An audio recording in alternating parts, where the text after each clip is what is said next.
الخمس وما أدراك ما الخمس. نحن نقول أهل السنة والجماعة أن الخمس في غنائم الحرب، وهم يقولون أن الخمس حتى في الملابس، حتى في الطماطم، حتى في الساعة، حتى في الأموال المستعملة. تخيلوا، الله أكبر. قلنا لهم: هل فرض النبي صلى الله عليه وسلم على الصحابة الخمس؟ لا يوجد إجابة. هل علي بن أبي طالب رضي الله عنه وأرضاه وبأبي هو وأمي فرض الخمس على أتباعه؟ لا إجابة. التشبث بالآية. ومنذ يومين تكلمنا ونقلنا كلام أحمد سلمان عندما سئل عن الخمس، فهل أجاب عن الخمس؟ لم يجب عن الخمس. النهاردة بإذن الله تعالى مقدمة عن الخمس، وغدا بإذن الله تعالى ننتظر معمم الشيعة، ونقول لهم: إن كان عندكم الحق فلنتبعكم، وإن كان معنا الحق فلتتبعونا. الشيعي البسيط مش فاهم، دي أمور فقهية، عايزة قيل وقال، قال الرسول أو قال النبي أو قال أهل بيت النبي صلى الله عليه وسلم. فالشيعي البسيط بيحاول يدافع وخلاص، فمش فاهم القواعد الشرعية ولا الأدلة القرآنية ولا الحديثية، ولا عنده شيء من العلم في ذلك الموضوع. فالله المستعان. تعالوا الأول نبدأ يا إخوانا مع بعض ونفتح سورة الأنفال.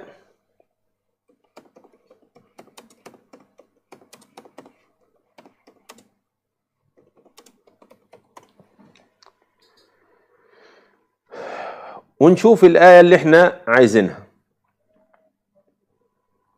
هات كده يا محمد، ربنا يبارك فيك. الله عز وجل يقول: واعلموا أن ما غنمتم من شيء فأن لله خمسه وللرسول ولذي القربى واليتامى والمساكين وابن السبيل إن كنتم آمنتم بالله وما أنزلنا على عبدنا يوم الفرقان يوم التقى الجمعان والله على كل شيء قدير. الآن الآية تتكلم عن الخمس. نحن أهل السنة والجماعة نقول أن الخمس هنا يقصد به خمس غنائم الحرب، خمس غنائم الحرب. الشيعة لهم قول آخر، فاليوم لن أفسر هذه الآية حتى يفسرها لنا علماء الشيعة. فليتفضل علماء الشيعة محاور الشيعة، وأنا أعلم جيدا أنهم يستمعون من بداية الثانية الأولى حتى انتهاء الحلقة، فليتفضل أحد منهم وليشرحها لنا، لعلنا على خطأ فنتبعهم ولعلهم على خطأ فيتبعون. ولكن المشاهد سواء السني أو الشيعي يريد معرفة الحق في هذه المسألة. أهي غنائم الحرب أم هي الغنائم بصفة عامة ويدخل فيها خمس المكاسب؟ يعني المرتب، إنسان اشترى ثلاجة، اشترى غسالة، بعد السنة الخمسية يدفع الخمس منها، حتى لو ملابس الأطفال اللي صغرت على الأطفال واتشالت وعدى عليها سنة كمان تخمس إلى آخره. فالله المستعان. فعايزين نصل للحقيقة سويا بدون أي لف ولا دوران ولا عصبية ولا أي حاجة. احنا بنتكلم في قال الله وقال الرسول، فنحترم كتاب الله وسنة النبي صلى الله عليه وسلم، ولنبدأ على بركة الله ونفتح ملف الخمس مرة أخرى بإذن الله تعالى. ولن ننتهي من الخمس حتى تكون الإجابات شافية وافية، وكل إنسان سني أو شيعي يقف على أرض صلبة أو صلبة في هذه المسألة. الله المستعان. توكلنا على الله. طب أنا هقول لكم حاجة، والله الذي رفع السماء بغير عمد، لو دخل أي معمم شيعي أو محاور شيعي ليه ربع ساعة يتكلم في الخمس وأنا مش هفتح بقي، ليه ربع ساعة من أول ما يقول ألو أنا معمم أو ألو أنا محاور شيعي، ليه ربع ساعة لحد ما يقول لي يا وليد يا إسماعيل أنا خلصت اتفضل اطرح أسئلتك، أنا مش هتكلم خالص. بص يا اخوان، ده كتاب احدث الاستفتاءات الفقهيه للسيستاني. تمام. بيقول ايه هنا؟ المسألة 28: هل يجب الخمس في ملابس الطفل التي تخزن كونها كبيرة الحجم عليه؟ الجواب نعم. المسألة الثانية: ملابس مستخدمة تهدى إلى الطفل الصغير أيضا تكون كبيرة الحجم ويدور عليها الحول، هل يتعلق بها الخمس؟ الجواب نعم تخمس.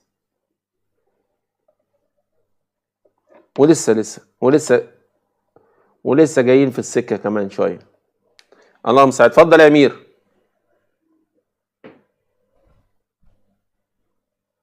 السلام عليكم. وعليكم السلام. حالك شيخ وليد؟ حياك الله. اتفضل وليد. الخطأ والصح شيء ولا مو شيء؟ الايه؟ الخطأ والصح شيء. الخطأ شيء والصح شيء. والشر شيء والخير شيء، صح؟ صحيح. طيب، تعلمنا بالحوزات العلمية في النجف الأشرف أنه الخطأ والصح والشر والخير هن شيء. نعم. الآن سؤالي، في كتب محمد الصدر الشهيد الثاني في آية تقول، طبعا ما راح أقرأ الآية كاملة، راح أقرأ فقط الجزء اللي راح أسأل عنه: ما فرطنا في الكتاب من شيء. إذن هل يحتوي القرآن على خطأ وصح، وهل يحتوي القرآن على الشر والخير؟ بص على الشاشة، هات الشاشة كده، شوف الآيات اللي أنا محضرها للشيعة إيه. هات الشاشة كده يا محمد، تعالى.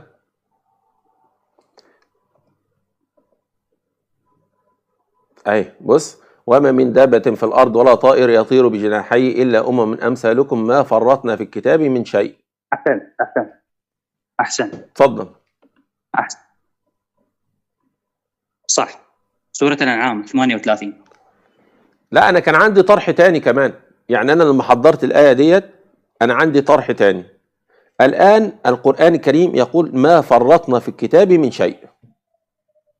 لو جاء أحد الملحدين وقال أليس الركوع والسجود وهيئة الصلاة شيء؟ صح ولا لا؟ صح. طيب إذن دول مش موجودين في القرآن الكريم. يبقى ليس معنى كلمة شيء إنها كل الأشياء. ليس معنى كلمة شيء يعني كل الأشياء. ما فرطنا في الكتاب من شيء، يعني المفروض كل صغيرة وكبيرة موجودة في القرآن الكريم. هل كل صغيرة وكبيرة موجودة في القرآن الكريم؟ لا طبعا. يبقى ازاي في آية الخمس أساسا قلتم من شيء يعني تشمل كل شيء، وفي الآية ديت لو سألناكم من شيء هل تشمل كل شيء هتقول لي لا. وكمان محضر لهم آية أخرى، وطبعا الآيات كثيرة. تمام. الله عز وجل عندما تكلم عن فلما رآه عارضا مستقبل أوديتهم قالوا هذا عارض ممطرنا بل هو ما استعجلتم به ريح فيها عذاب أليم تدمر كل شيء. طيب هنا تدمر كل شيء، هل دمرت الجبال؟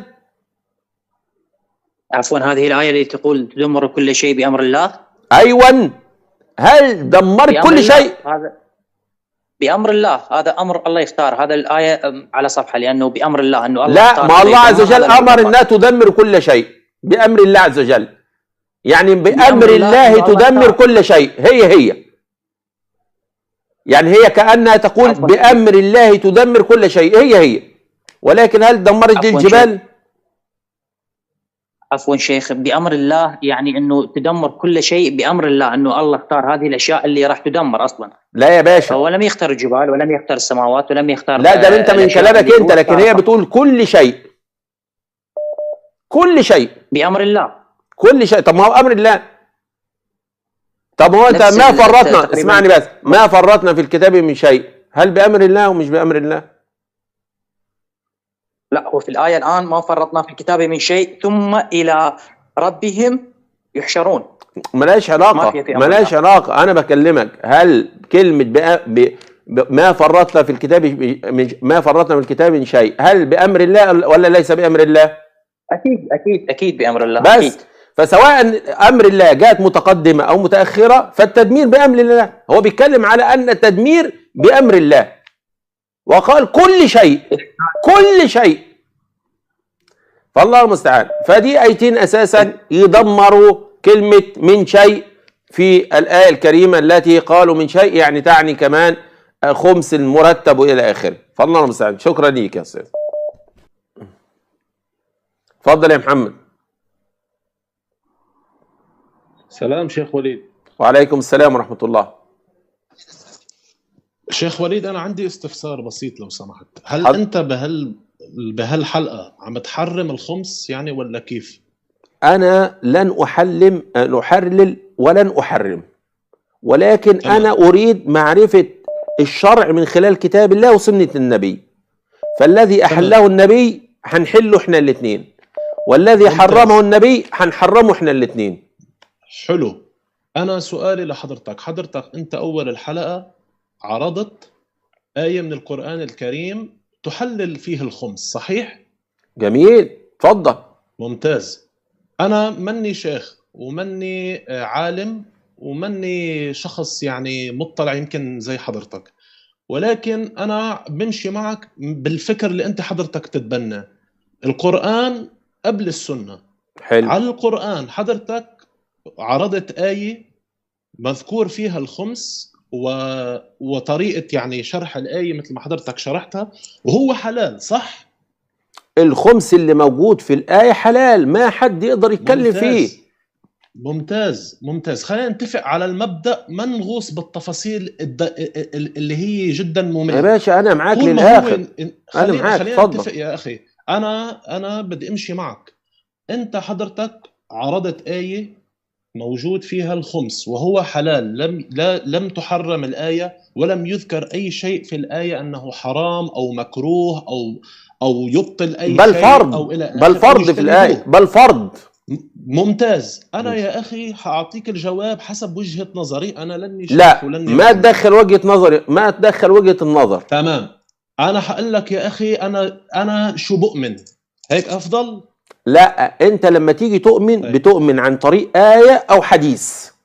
ممتاز. انا بؤمن عن طريق الآية قبل الحديث. حلو. طول ما هو طول ما الخمس انذكر في القرآن ولم يذكر اي شيء يناقض فيه الخمس، معناته هو حلال. فانا ما عارف صراحة يعني حضرتك انت شو المغزى من هيدا الموضوع بهيدي الحلقة تحديدا. هقول لحضرتك حاجة. اولا تفضل. الخمس المقصود في الآية لابد من معرفة ما هو. تمام. ممتاز. صح كده؟ يبقى حلو. لازم نعرف الخمس اللي موجود في الآية ايه هو. خلاص. تمام.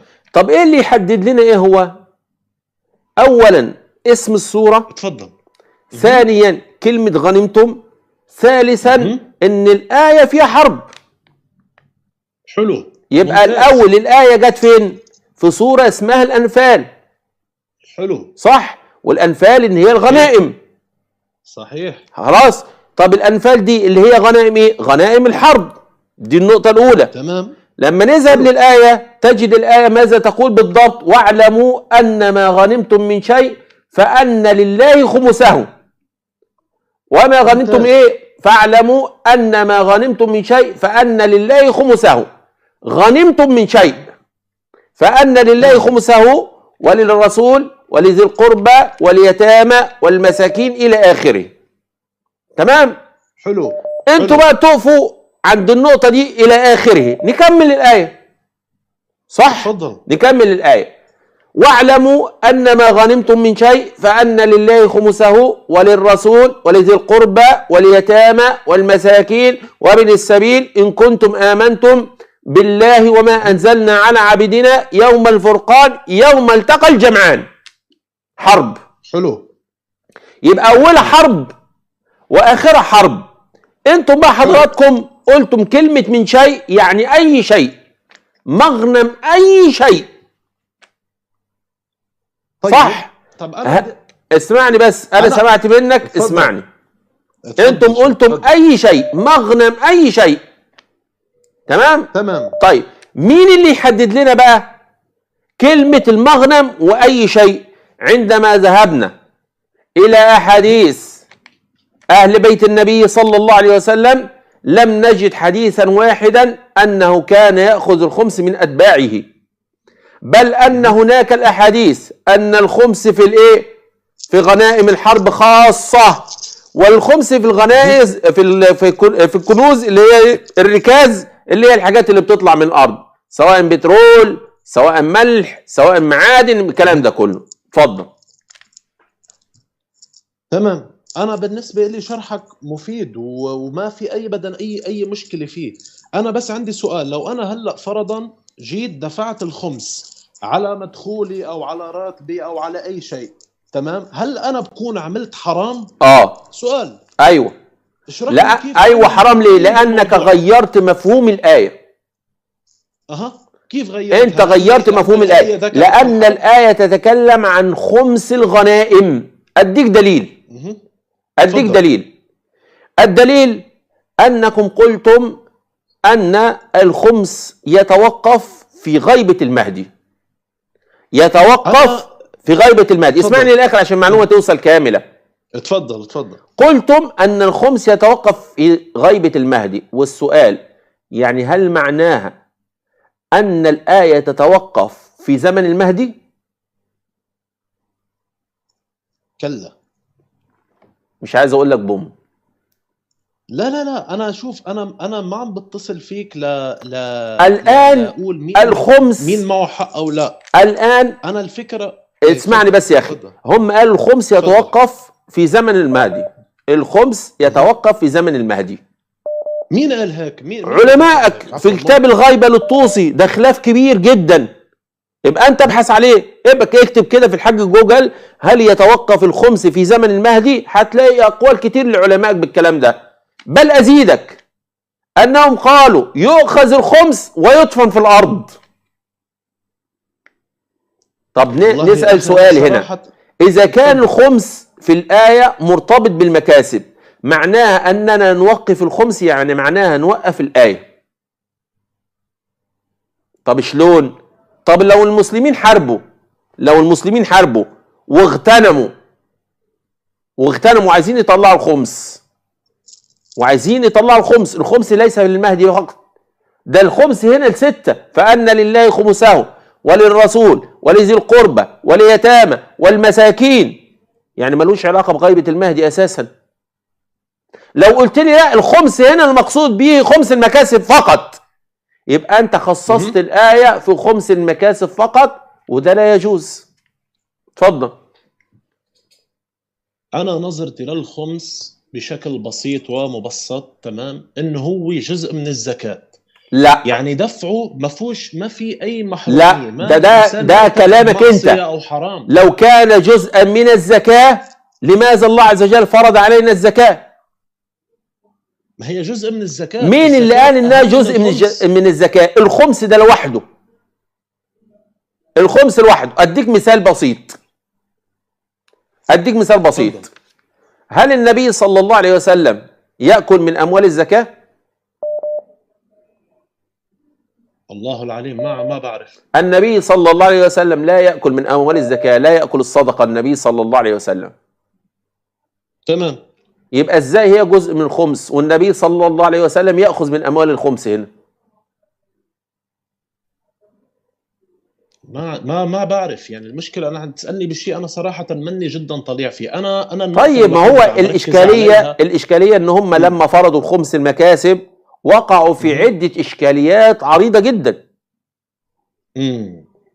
لأن لو الخمس مفروض على المسلم والزكاة مفروض على المسلم، طب ليه ده سمي خمس ودي سميت زكاة؟ ما كان ربنا جمعهم الاثنين في مسمى واحد وانتهينا.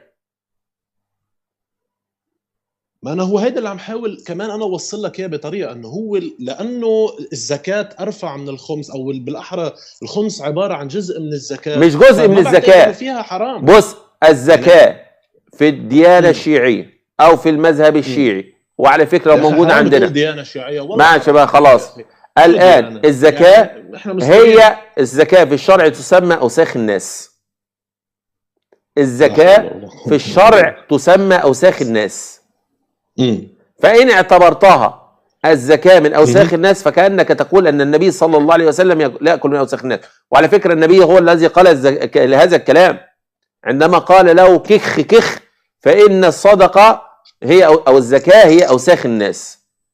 فأنت لما تيجي تقول إن النبي صلى الله عليه وسلم إن الزكاة كالخمس أو الخمس جزء من الزكاة، وكأنك تبيح للنبي صلى الله عليه وسلم أكل الزكاة، وهذا لا يجوز. تمام. أنا أبدا المقصود ما كان هيك يا شيخ، ولكن أنا لو تكرمت عندي طلب صغير ممكن لو سمحت. تفضل. أنا عن جديد صرت تابع القناة تاعيتك، وبتمنى عليك شغلة. تمام، نحن اليوم حال المسلمين بشكل عام يحتاج إلى التقريب وليس للتفريق. اللي أنت حضرتك عم بتقوم فيه هو يمكن جزء بنيتك أنت والله العليم، جزء من التقريب بين المذاهب. يا ريت الحلقات ما تكون مخصصة لإثارة نوع من الخلاف أكثر مما هي للتوافق. يعني على سبيل المثال لو حضرتك أنت اليوم عم تستقصد أنك تثير هيدا المواضيع للشرخ أكثر بين المذاهب الإسلامية، فبعتقد هيدا الشيء لا ربنا بجوز فيه ولا رسول الله بجوز فيه. الآن كم أقول لحضرتك حاجة، الآن كم مسلمة، كم واحدة مسلمة مش محجبة؟ كتير. كم واحدة مسلمة محجبة بس ليس الحجاب الشرعي؟ كمان كتير. كمان كتير. لو أنا طلعت في برنامج وقلت لهم يا جماعة الخير وسردت الأدلة على إن الحجاب ده ليس الحجاب الشرعي، هل أنا كده بفرق ما بين المسلمين؟ لا طبعا. بس ما هي دي قصة البرنامج كده، إن أنا بعرض حقائق. يا جماعة أنتوا غيبتم كثيرا، غيبتم كثيرا، فأنا بحاول أردك لدين الله عز وجل. هل أنا رديتك لأبي بكر وعمر وعثمان مثلا، ولا قلت لك قال أبو بكر لازم تتبع أبو بكر في المسألة ديت؟ أنا بجيب لك كل الأحاديث، كل الأشياء التي أعتمد عليها من الكتب الشيعية. الآن مثلا هات الشاشة يا محمد. أيوة. في كتاب ملاذ الأخبار بيقول إيه؟ فأما ما رواه الحسن بن محبوب عن عبد الله بن سنان قال سمعت أبا عبد الله عليه السلام يقول ليس الخمس إلا في الغنائم خاصة. تمام. الغنيمة بالله عليك أنت سمعت طول عمرك في حياتك كلها لما حضرتك بتروح تقبض المرتب بتاعك لغة وشرعا، لما بتقبض المرتب بتاعك بتقول له لو سمحت هات الغنيمة بتاعتي؟ لا أكيد لا. لما بتيجي تدي فلوس لواحد اشتريت منه 2 كيلو طماطم ولا 2 كيلو تفاح ولا أي كان، بتقول له اتفضل؟ بتروح تشتري ثلاجة بتقول له اتفضل الغنيمة بتاعتك، ولا هو بيقول لك اديني مما غنمت؟ يبقى كلمة الغنيمة أول ما تطلق يفهم منها إيه؟ غنيمة الحرب على طول. دي موجودة يا جماعة في سورة الأنفال، واعلموا أن ما غنمتم من شيء فأن لله خمسه. طيب ممكن تيجي كلمة الغنيمة في ناحية تانية، ممكن تيجي في ناحية تانية ولكن ليها مفهوم تاني. طب إيه اللي يحدد المفهوم التاني؟ سياق الآية أو سياق الكلام. يعني أنا مثلا النهاردة رحت كان معايا شوية إبل، والله ده أنا غنمت النهاردة في الإبل كثير. فهنا معنى الغنيمة إيه؟ لا أنا أهو لسان أهو قلت ده أنا غنمت في الإبل كثير النهاردة، بعتها وغنمت منها كثير. يبقى أنت مجرد راجل عربي هتفهمها في الحرب ولا دي مكسب؟ المكسب اللي أنت اكتسبته من بيعك للإبل رزق. أيوة صح ولا مش صح؟ يبقى هي الآية أو الرواية أو الجملة هي اللي تحدد معنى الكلمة اللي موجودة فيها حسب السياق. الآن واعلموا أن ما غنمتم من شيء فأن لله خمسه. طيب أسألك سؤال تاني. الآية هنا لما نجيب الآية يا إخواننا ركزوا معايا في السؤال ده لو سمحتم. بص يا إخواننا الآية واعلموا أن ما غنمتم من شيء فأن لله خمسه وللرسول ولذي القربى واليتامى والمساكين. نقف عند كلمة المساكين. الآن لو مسكين اغتنم شيء، أخذ مرتب، عمل أي حاجة ولكنه مسكين، ما زال مسكين بياخد مرتب بس مسكين، هل يطلع له خمسة ولا ما يطلعش؟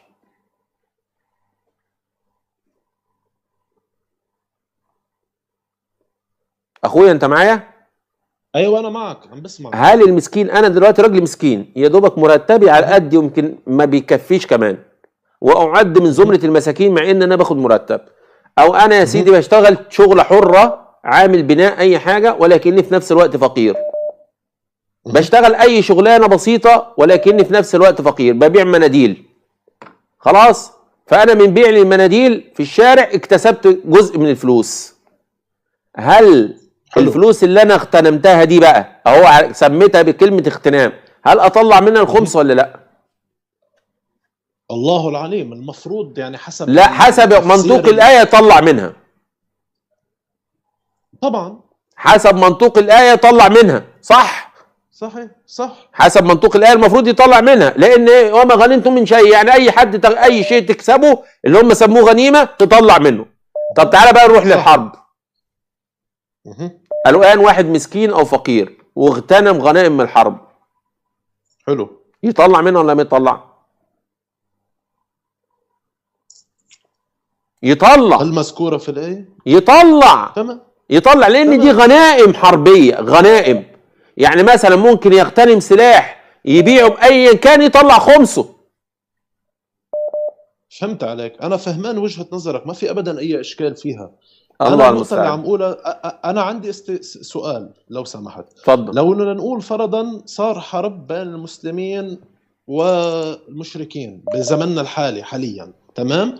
اي شيء بيكسبوه المسلمين من غنائم لازم يتخمس، صحيح؟ صحيح كلامك صح.